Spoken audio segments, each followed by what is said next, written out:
2 రోజుల నుంచి గమనిస్తుంటే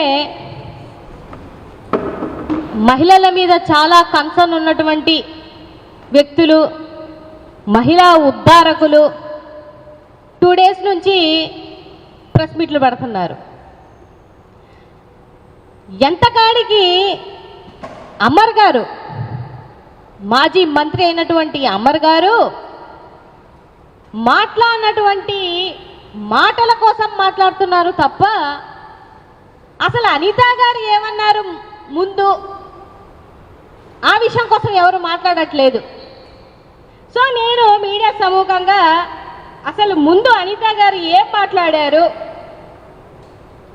ఏం మాట్లాడితే ఇక్కడ నుంచి కౌంటర్ వచ్చిందా అనేది కూడా ఒకసారి అందరూ గమనించాలి. ఆ వీడియో చూపిస్తాను, కొంచెం జూమ్ చేసి చూపించండి.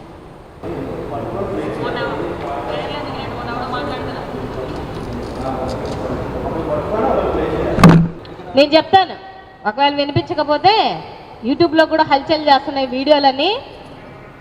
పేర్లు ఎందుకులే కానీ మొన్న ఎవడో మాట్లాడాడు అంటే ఒక మాజీ మంత్రిని 6 శాఖలకి మంత్రి చేసినటువంటి వ్యక్తిని వాడు వీడు అని సంబోధించి మాట్లాడుతున్నారు అని అంటే అధికార మదం నెత్తికెక్కి అనిత గారు ఏది పడితే అది మాట్లాడతాను అని అంటే కుదిరే ప్రసక్తే లేదు.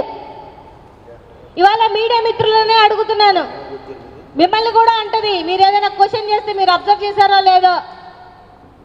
అదేందిలే అబ్బా, మరి ఆవిడ ఎంత టీచర్ చదివిందో నాకు అర్థం కావట్లేదు. కానీ మా నాయకుడిని కూడా జగన్మోహన్ రెడ్డి గారిని వాడు వీడు పులివెందుల ఎమ్మెల్యే నంగనా చోడు అంటే ఒక ఎక్స్ సీఎంని ఏం మాట్లాడాలో కూడా నీకు తెలియట్లేదు, ఒక ఎక్స్ మంత్రిని ఏం మాట్లాడాలో కూడా నీకు అర్థం కావటం లేదు.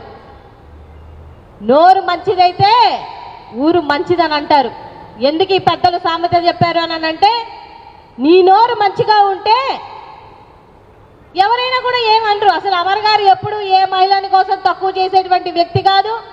ఉత్తరాంధ్రలో అన్ని పార్టీ నాయకులకి తెలుసు ఆయన ఏంటిది, ఆయన ఫ్యామిలీ చరిత్ర ఏంటిది, ఆయన మనస్తత్వం ఏంటిది, ఆయన ఎలాంటి వ్యక్తి, ఒక చదువుకున్నటువంటి వ్యక్తి, చిన్న వయసులోనే అన్ని పదవులు చేసినటువంటి వ్యక్తి, చిన్న వయసులోనే ఎమ్మెల్యే అయినటువంటి వ్యక్తి, చిన్న వయసులోనే మంత్రి అయినటువంటి వ్యక్తి.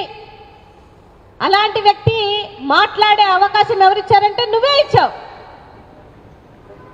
ఇవాళ మాట్లాడేసిందంతా మాట్లాడేసి దళిత కార్డు వాడేస్తున్నావు. రాజ్యాంగంలో ఉందా అక్క అనితక్క? నోటికొచ్చినట్టు ఎక్కడ ఎట్లా పడితే అట్లా మాట్లాడేసి వాడు వీడు అంటావు. మరి నువ్వు గతంలో టీచర్ పదవి చేసినప్పుడు కూడా ఏమన్నా చెప్పుతో కొట్టేవంట. నువ్వు చెప్పుతో కొట్టేసి పచ్చి బూతులు మాట్లాడేసి అన్ని మాటలు అనేసి దళిత కార్డు వాడతానంటే ఎట్లయితుంది? అసలు దళిత కార్డు వాడేటువంటి అర్హత లేనటువంటి వ్యక్తివి ఎవరన్నా ఉన్నారు అని అంటే అది నువ్వే. ఏ రోజైనా దళిత సమస్యల మీద పోరాడావా? ఏ రోజైనా దళితులకు అన్యాయం జరిగితే ఎదురీడి నిల్చున్నావా? ఉద్యమాలలో ఏ రోజైనా ఉన్నటువంటి చరిత్ర ఉందా నీకు?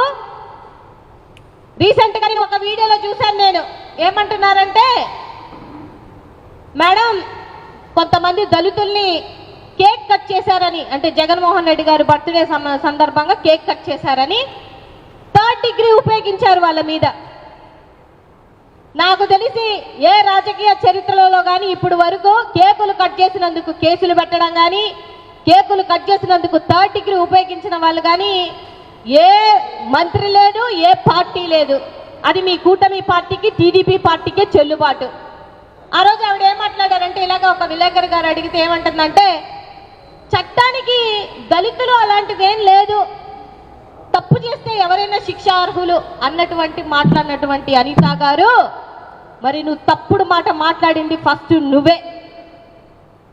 సారీ మీరే. ఎందుకంటే మా పార్టీకి ఒక నిబద్ధత ఉంది. నీలాగా నేను వీడు వాడు అనలేను. ఎందుకంటే నా చదువు అడ్డొస్తుంది, నా సంస్కారం అడ్డొస్తుంది. మా పార్టీకి ఒక నిబంధనలు ఉన్నాయి కాబట్టి నేను మీలాగా సింగులర్గా మాట్లాడలేకపోతున్నాను. ఇవాళ అమర్ గారు సారీ చెప్పాలి అని అంటున్నారు. నేను మాట్లాడుతున్నాను. గతంలో మీరు మాట్లాడినటువంటి మాటలు ఒకసారి మీరు చెక్ చేసుకున్నట్లయితే అంటే వీడియో రూపంలోనే చూపిస్తేనే అర్థం అవుతుంది. లేదంటే మళ్ళీ మేము మాట్లాడలేదు, మేము చేయలేదు, మేము అనలేదు అని లేనిపోని మాటలు మాట్లాడేటువంటి వ్యక్తిత్వాలు మీవే. కాబట్టి ఇంకొక వీడియో కూడా చూపిస్తాను.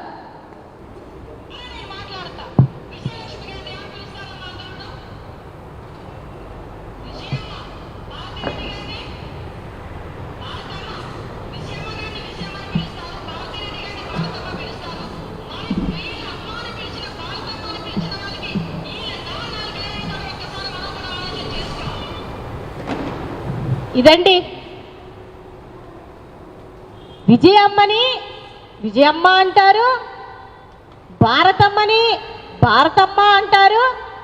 మరి మీ నాయకులు కార్యకర్తలు అందరూ ఆమెని అమ్మ అంటుంటే మీ నాన్న వాళ్ళకి ఏమడుగుతారు అని తప్పుడు మాటలు మాట్లాడినటువంటి అనిత గారు, నువ్వు ఇవాళ వచ్చి మహిళ కోసం మహిళా ఉద్ధారకుల్లాగా మీరు మాట్లాడుతున్నటువంటి ప్రవచనాలు చూస్తుంటే చాలా హాస్యాస్పదంగా ఉంది నాకు. అత్త చచ్చిన 6 నెలలకి కుక్కలు మొరిగినట్టు 2 రోజుల నుంచి మొరుగుతా ఉన్నారు మీడియాలో ముందుకొచ్చి. మరి ఈ వీడియో మాట్లాడిన రోజు ఎక్కడున్నారమ్మా అందరూ? ఎక్కడ నిద్రపోతున్నారు? సమాధానం చెప్పాలి. అమ్మ అనే ఒక పవిత్రమైన పదానికి తప్పుడు కూతలు కూసినటువంటి మరి మీ హోమ్ మినిస్టర్ అనిత గారిని ఏమనరా? ఏం మాట్లాడరా? ఆ రోజు మహిళల్ని తప్పుగా మాట్లాడినటువంటి వ్యక్తిగా మీరు చిత్రీకరించరా అనిత గారిని? అంటే మీకో న్యాయం, పక్కన వాళ్ళకు ఇంకొక న్యాయమా? మనం ముందు పాటిస్తే, మనం ఒకరికి చెప్తున్నాం, 1 ఏళ్ళు ఇలా చూపించామంటే 4 ఏళ్ళు మన వైపు చూపిస్తాయి అనిత గారు. రెచ్చగొట్టినట్టు కోడిగుడ్డు పగిలింది అని ఎటకారంగా తమరు మాత్రం స్పీచ్ల మీద స్పీచ్లు, మైకులు దొరకగానే రెచ్చిపోయి మాట్లాడతారు. పక్క వాళ్ళు మాత్రం ఒక మాట అనకూడదు. ఆడామగ భేదం ఏముంది? ఆడామగ భేదం ఏముంటుందండి? ఇప్పుడు నేను మహిళని అని చెప్పేసి నేను ఏది పడితే అది మాట్లాడితే, ఇక్కడ ఉన్నారు మీడియా మిత్రులు అందరూ వచ్చారు, నేను తప్పుగా మాట్లాడితే ఒప్పుకుంటారా? ఒప్పుకోరు కదా. అరే లా అండ్ ఆర్డర్ మిస్ అయిపోయింది ఈ రాష్ట్రంలో, మహిళలకి అన్యాయం జరుగుతుంది ఈ రాష్ట్రంలో, అడ్డగోలుగా అత్యాచారాలు జరుగుతున్నాయి ఈ రాష్ట్రంలో. ఎక్కడో ఉంది నీ ర్యాంకు, చెక్ చేసుకో వెళ్ళి. తమర పనితీరు ఎక్కడో ఉంది, వాటి మీద వచ్చి ప్రెస్ మీట్లు పెట్టవు, నీ శాఖకు సంబంధించి ప్రెస్ మీట్ పెట్టవు. తగుదునమ్మా అనుకుంటూ లోకేష్ బాబు గారి కోసమో, హెరిటేజ్ కోసమో, లేకపోతే పక్క శాఖలకు సంబంధించిన దానికోసం మాత్రం వచ్చి మీడియా ముందు ఏది పడితే అది రెచ్చిపోయి మాట్లాడతావు. మళ్ళీ ఇక్కడ నుంచి ఏదన్నా కౌంటర్ వస్తే లబోదిబోమని ఏడుస్తున్నారు. ముందు వైఎస్ఆర్సీపీ పార్టీ డిమాండ్ చేస్తుంది, ఒక తల్లి అనే పదానికి అవమానించినటువంటి అనిత గారు, ముందు మీరు మా పార్టీలో ఉన్నటువంటి మహిళలకి, విజయమ్మకి, భారతమ్మకి ఎట్టి పరిస్థితుల్లో నువ్వు సారీ చెప్పాలి.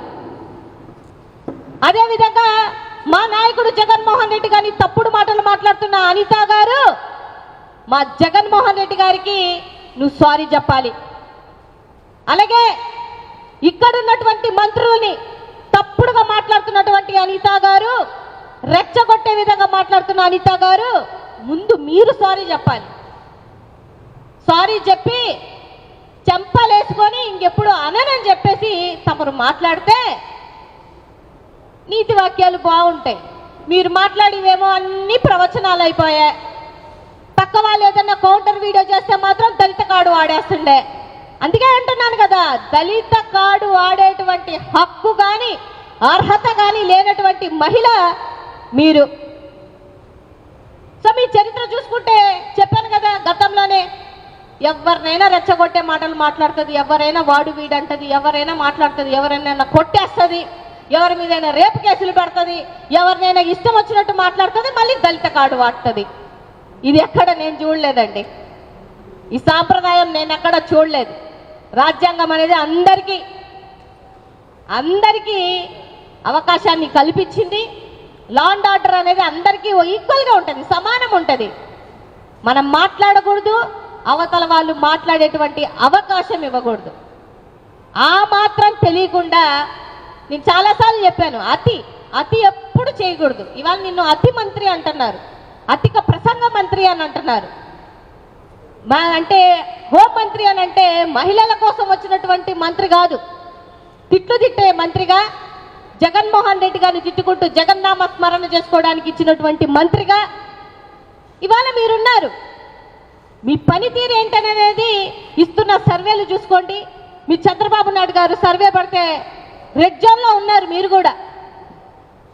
ఇప్పటికి ఎంత సిగ్గుచేయగానంటే ఒక హోంమంత్రి పదవిలో ఉన్నటువంటి ఆ నియోజకవర్గం అంటే మన పాయకరావుపేట నియోజకవర్గంలో ఇప్పటి వరకు సిఐ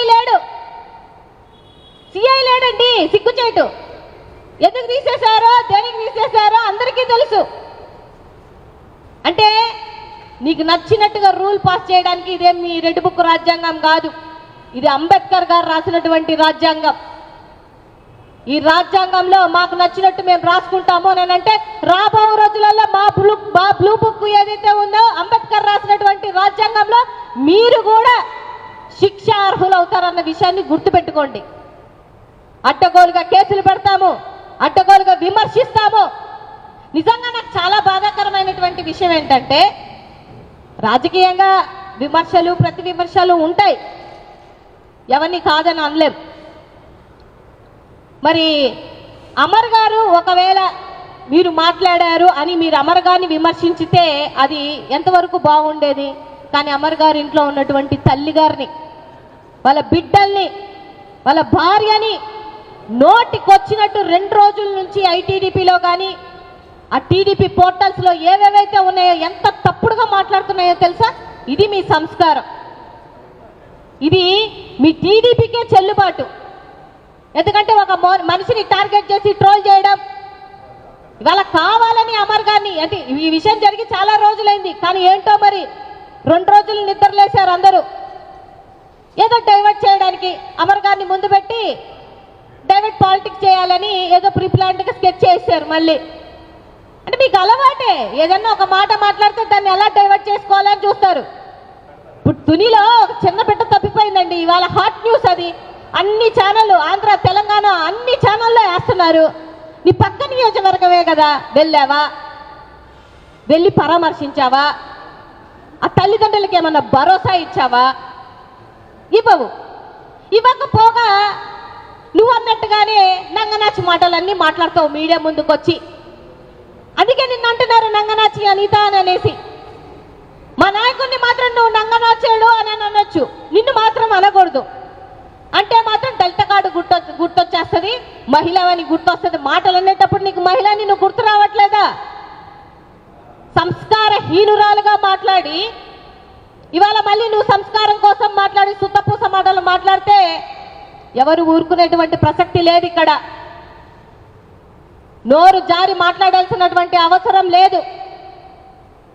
రోజుకి గంటకి 4 అగత్యాలు ఆడబిడ్డల మీద అవుతుంది. నీ చేతగాని తనానికి ఇది ఒక నిదర్శనం.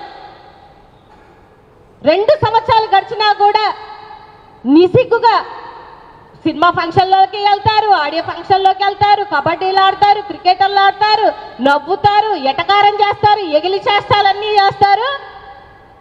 ఏందమ్మా రాష్ట్రం ఇంత అల్లకల్లోలం అయిపోతుంటే నీ పనితీరు బాలేదు తల్లి, నీ పనితీరు మార్చుకో తల్లి, ఆడబిడ్డలకి న్యాయం చేయి తల్లి అంటే కేసులు పెట్టేస్తున్నారు. పర్సనలైజ్డ్గా నువ్వు మాత్రం తల్లి చెల్లి గొట్టలి అని చెప్పేసి నువ్వు మాట్లాడొచ్చు, నోరు అదుపు లేకుండా ఎంతకైనా మాట్లాడొచ్చు. పదవులు ఏముందండి, పదవులు ఏముంది? ఇవాళ పదవి ఉన్నోళ్ళు రేపు మాజీలు అవుతారు. ఆ మాత్రం కూడా ఇంగిత జ్ఞానం లేకుండా నాకు పదవి ఉంది, ఇప్పుడు ఇచ్చారండి ఆవిడికి ఒకసారి మంత్రి, రెచ్చిపోయి మాట్లాడేస్తానంటే ఎలాగవుతుంది? రెస్పెక్ట్ ఉండాలి కదా, రెస్పెక్ట్ ఇవ్వాలా పుచ్చుకోవాలా, give respect and take respect. అది కూడా తెలియకుండా నేను టీచర్ని, నా ఇష్టం వచ్చినట్టు మాట్లాడతాను, నా ఇష్టం వచ్చినట్టు చేస్తాను అని అంటే కుదరదు. ఎవరు ఊరుకునేటువంటి ప్రసక్తి లేదు.